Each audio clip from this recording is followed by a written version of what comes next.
နောက်တစ်ပုတ်အနေနဲ့ကျွန်တော်အစ်စ်ပါပဲအနည်းလေးတစ်ပုတ်နားဆင်ပေးပါဒီသချင်းလေးကိုကျွန်တော်လွန်ခဲ့တဲ့တစ်ပတ်လောက်ကကလောကပြန်လာတော့လန်ခီမှာရေးထားတာဖြစ်ပါတယ်ခန်းစားကြည့်ကြပါ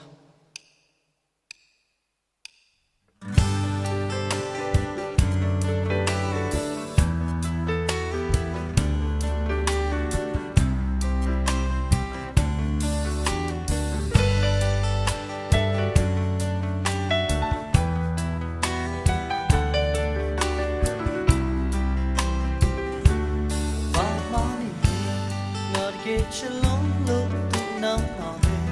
ချိန်တိုင်းနေရဖို့ဖြူစင်သောကြိုးစားခဲ့သူပါအချစ်ဖို့ဆိုတော့ဘာရင်းငါလုံးလို့ပြင်းများစွာဖြစ်သွားတော့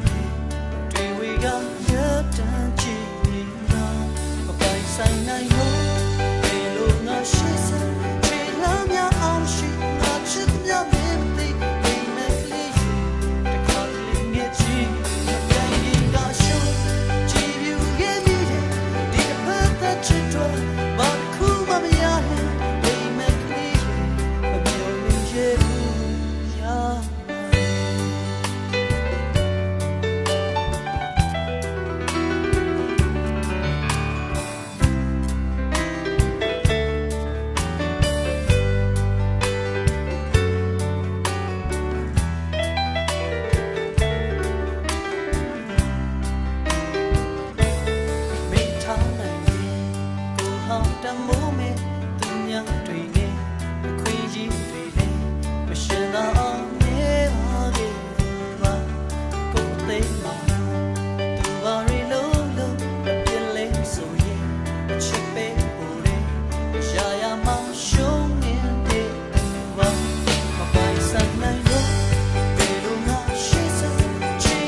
ဖြစ်သွားလို့